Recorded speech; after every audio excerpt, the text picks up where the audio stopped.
Hello and welcome to the show. We are back on a BeamNG drive with 3 more cars trying to go as fast through the West Coast Rally as possible. Up first, the Grand Marshal. This is the custom version, so big supercharged V8 at the front, all the power to the rear. No slick tyres to help us grip on the tarmac. It's likely to be oversteery. It's likely to be very oversteery. So hopefully we can get the big boat down the course without too much trouble. Or on the dirt, I mean, rear-wheel drive isn't going to help it with traction out of the corners. It could be worse in terms of getting slowed down for these, but yeah, it's not going to be. It's not going to be amazing, and it's not so easy to chuck these high-powered rear-drive cars around on the dirt, as it is, of course, with the all-wheel drive, although this actually did a pretty good job of being composed enough. Ooh, that's a little bit of a brush out on the wall. I don't think we've bent anything important. That's the good news there. Will we be able to be flat out through Rockingham, or will the back end let go? Oh, that's not what I wanted. That mound of doom on the outside caught us. Almost, that's tantalisingly close to being flat out through Rockingham. Perhaps, maybe I shift up a little bit earlier, because I think the gear change in the middle of that corner probably didn't help the car.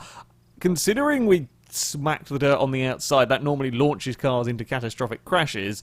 This has got off, well, I say fairly lightly, but I hadn't seen the front right wheel. Okay, yeah, that's quite poorly.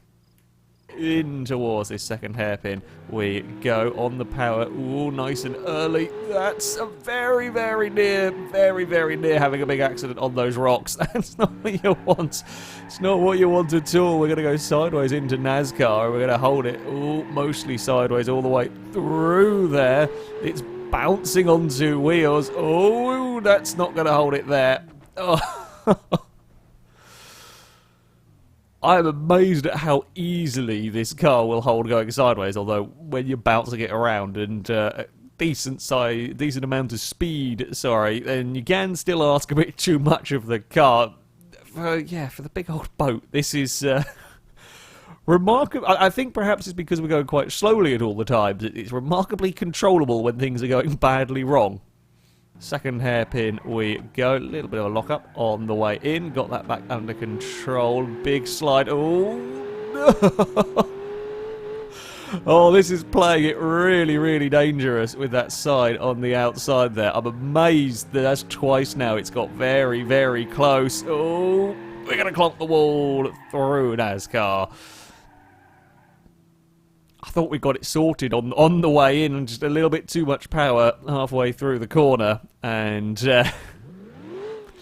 yeah, that front right wheel has not fared so well in all of this. Are we able to climb? We are able to climb back up onto the road. Front right has taken a battering. Yeah, too much speed at an oversteer moment that couldn't quite keep control of. So now we've got some oversteers. I'm trying to make the most of the glorious amount of power. Can we get through the final corner? Oh, we can get through the final corner in a blaze of sideways and then backwards kind of glory. Well, first time hitting that corner, did not know what we were going to be capable of for speed-wise. I mean, we didn't go off on the grass and bounce across over that way like we normally do, but again, yeah, back end, let go. Relatively unscathed damage-wise. I'm trying again, just a slight short shift. Ooh, if we can minimise a little bit of wheel spin. Oh, we've got a big understeer moment. Oh, that's going to be a got. Oh, I didn't quite get the correction right. Slightly overcorrected with the oversteer. I didn't know that this sign was drive-throughable. It is the first car to be claimed by the rocks. It is the first car. I thought it might be. We played it close a few times, and oops. As surprising as this is going to be to say, the Grand Marshal is actually pretty okay. The dirt section of all the rear-wheel drive cars I have driven, this is the only one that I really feel comfortable kind of throwing it around a little bit more on the dirt. It's very good at catching the slides. which is, I say unusual. I wasn't expecting all the cars to be this giant boat that was good at catching things when they were going sideways. I throw the all-wheel drive cars around there. I mean, it's probably not really helping this car too much in terms of speed, but I'm really impressed that this car is able to do that. A lot of the other sort of race cars and so on have had big issues in trying to manage that one. Once we get onto the tarmac stuff, of course, then we do have to get... we have to be a little bit careful with the car being very, very high-powered. You can still get in a lot of trouble down here. High-powered, low on... well, relatively low on the grip front. It's not terrible. Up towards our second hairpin we go. Now, the rocks have finally claimed a car. If we can not have it claim a car again, that would be nice. These are the two corners coming up that we have really struggled with, and it's a bit of a sideways moment on the way into NASCAR. However, we're going to have a nice straight exit off of the corner. Oh, don't bounce across there. I want to make the most of the power. I mean, it's a good turn of speed up towards almost 90 miles an hour. Not the fastest, but still a good turn of speed around the final corner. We go, big sideways moment, but we can keep the foot down, and we will cross the line for the Marshall, and that will be actually a pretty pretty well survived hit on the stadium as well. A little bit sideways around that final corner. We kind of got the initial part of the corner right. It's just on the exit as it gets tighter and tighter. Hadn't quite got the speed perfect. Back end, let's go, but it was still lined up to cross the line. Okay, there we go. Really, collapsed some front suspension, but the rest of the car, the radiator survived that hit. It's a good fun vehicle to drive down, much like the Skoda was a fun car to drive down this course. Grand Marshal was pretty good. I'm not sure it's going to be massively fast. Not sure it's going to be massively fast whatsoever. These longer corners, it really does have some issues compared to other vehicles. But yeah, surprisingly good fun on the dirt. Now, while the Grand Marshal might not really have stood much of a chance of becoming the fastest road car, this Bolide just might. Relatively high-powered car, of course, this one, and well, as we can see, it is very much on normal road tyres. So I think it's the K-Series that is the current record holder for a road car might just come under threat here. This is already looking pretty good, actually, down the dirt. Now, it won't have the all-wheel drive traction that the ETK had, but I'm imagining that this is lighter, and it's probably still going to have a fair amount of power.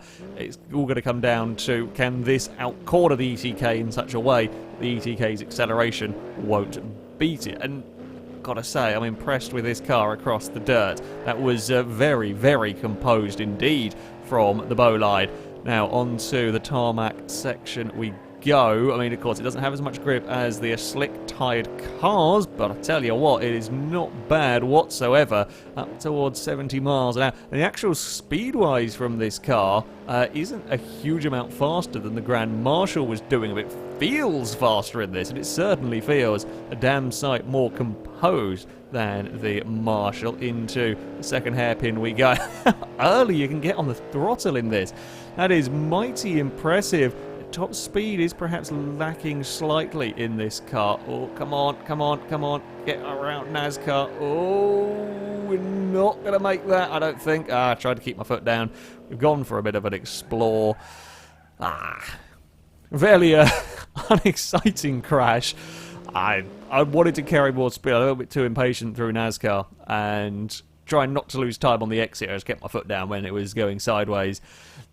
You know, if I didn't want to crash, I would have just lifted off. I could have made it, but we would have lost a lot of time, and I could have definitely done the run better, so I tried to be brave. Wasn't going to pay out, whatever. However, the car is impressive. We're not quite accelerating as fast as I might have expected from this car. I say it's a little bit of a shame. Oh, no, we've got to twitch ever so slightly. We're on the grass, on the bumps. That's not how you want to bring a car under control. Amazingly, that all worked somehow. Although that's not going to work. Locked the rears on the way in. I was expecting that to be a heavier hit onto the crash barrier. It wasn't. Yeah, locking the brakes in this car is relatively easy, and having got away with one scary moment in the braking zone, we couldn't go for a second in a row. What are we going to do speed-wise down here? Yeah, I mean, it's straight line speed-wise is about the same as the Grand Marshal. It's, oh no, it's wide. It's wide on the final corner. I thought I'd got it. I thought I got it. Jumped on the power, and that was a few centimeters. In fact, we could see visually when things went wrong. Just a little bit too much. Almost got the car back across in time to fit through that gap, but not quite enough. And that is probably the heaviest hit we've had so far in this episode. Well, I can't believe I'm going to be saying this, but of the rear-wheel drive cars we've had go so far, I actually think the Bolide might well be the best on the dirt. I think the Grand Marshal was the first car I really trusted to throw around here, and the Bolide is just better. It is just better than the Grand Marshal down here, and I know that's weird for a mid-engined Italian supercar. This shouldn't be good on the dirt section. However, it just is. I don't know how it does it, but it is fantastic down there as we now go towards these. Well, these corners have caused a fair few issues for the Bolide. Managed to get away with a gear change through Rockingham as well, which is always good. Do we want first out of here? I think the long gears are helping it, certainly on the dirt, with where you are in the rev range in first, and so first and second down there is quite good for controllability in this car. Out of the second hairpin we go again on the power, nice and early. So NASCAR, I think the trick is to try and get it slowed down. Yeah, maybe a little bit earlier on the brakes, focus on that exit, although we do still want to oversteer a tad, or slight bump. It's again, perhaps a little bit more speed up towards this final corner, although we have a big slide halfway through it. It is nicely done there, across the line for the Bolide. That's not a bad final corner in the end. It felt yeah, a little bit scary halfway through. I thought we were going to lose control. However, in the end, stayed quite composed through all of that. I am very surprised to say that this car was brilliant vehicle to drive on the dirt. Got to the tarmac and, yeah, continued to be a good... As road cars go, this thing felt pretty fast. Now, whether it's going to be enough to beat the K-Series, I don't know. But if anything can, this might just stand a chance. Well, we had the Bolide going for the road car record down here. So what about the overall record? The FR17 is perhaps one of the few cars that stands a chance of catching that Bolide Class A. Likely to be horrendous on the dirt, however.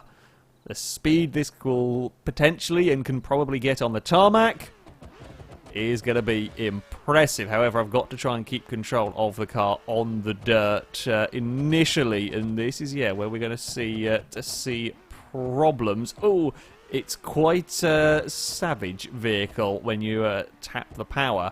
However, impressively so far, seems like it doesn't really like the cat attack hairpin too much. However, yeah, that's better on the dirt than I thought it was going to be. I really thought we'd have a lot more issues, but there we go. Now we are on to the tarmac, and that's when we spin.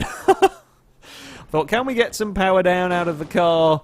Possibly, and then very, very quickly things went wrong. Right. I don't think we're going to get to full throttle very often on this stage somehow. God, like the speed that this can take through the corners, nothing else has even remotely got close to it. I want to try and relearn all of the braking and so on, but all of the braking where we might not even need to brake. However, in that case, again, it's the power that's got us into trouble, and I think we've managed to beat it. Well done, me. Oh, that's pushed our luck too much through there. Oh, God, trying to catch the car again. It's not the easiest thing to do on a controller. It's so much grip that, wow, when things go wrong, they really do go wrong. That's, that's the first time a car has made it that far from a crash on that corner. Admittedly, it was going faster than anything else. If it starts getting twitchy and you're trying to carry speed through corners, that's going to end really badly. Huge, just insane speeds out of this. When you can get it going, 120 miles an hour will make it the fastest vehicle we've ever seen down towards NASCAR, but it's twitched again and got me. Can we? No, we cannot get that back on the road. That's a gone Formula 1 car. Oh, I feel like there was probably more speed I could have taken into NASCAR there, although the bumps at that section make it a little bit scary to try when we're already having big twitchiness problems. Are we going to have grip through here? Yes. But the faster you go, the more downforce you have, the more grip you have, but then the more terrifying it is trying to turn the car into a corner. Oh, no, that's a painful crash. Oh, bugger. I slightly let off the steering ever so much because I was worried the back end was going to let go, but in doing that I wasn't quite positioned it enough. That's a painful looking crash for the poor driver. I think it's safe to say this car will get the record. However, it's how many times it's going to end up in the wall before we manage to do that. The speed this takes through the corners is just incredible. There is nothing else that even remotely gets close to the speed that this can take through the corners, but trying to keep that speed, trying to carry that speed without twitching the car into something is the real difficult part in all of this. There we go. Through Rockingham we are flat out that time around 100 plus miles an hour. I can't really look at the speedo a lot of the times because this thing is going so fast that you need full concentration with wherever you are threading the car through. It's going to break all the records. Up towards NASCAR we go. Bounced it a little bit on the way in. Kept it more controlled this time. There we go. One more corner to go. We're going to understeer a little bit wide. Got the twitch, but it is across the line for the Formula 1 car. It twitched, but it was already pointing well enough to get through the finish line gate that it'll make it. Front wings come off a little bit. Just a little bit, and we've probably broken some suspension. However, my God, this thing is mad to try and drive down there. A combination of the insane levels of grip, the insane amount of power on such a narrow, twisty road. Yeah, the car is way too fast, the road way too bumpy, but if you do get it right, that is, it's massively rewarding, and I suspect massively fast. On to the results, and indeed we do have a new record down the course. The FR17 sets a 1 minute point 7. It couldn't quite go underneath the 1 minute mark, but that is still a mighty time. That is a time that I very highly doubt will be beaten, because truth be told, well, sure, it isn't particularly great at the dirt section. It doesn't struggle any more than any of the other race cars. And then, of course, you get to the tarmac, in which, well, it's a Formula 1 car. The grip is astonishing, and the speed that can take through the corners, nothing else can really ever hope to get close.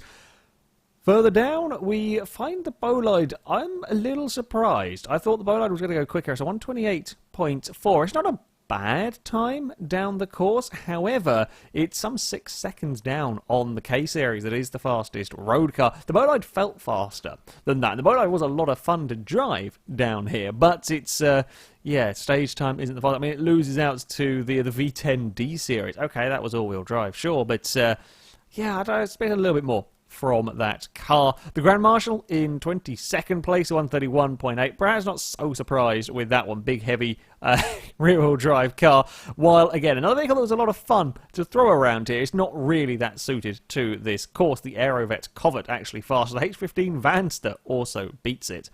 That, though, is going to be it for this episode. Thank you very much for watching. I shall, of course, link all the mods used in the description, so you can download them, have a play with them yourself. But yeah, thank you for watching. Until next time, goodbye.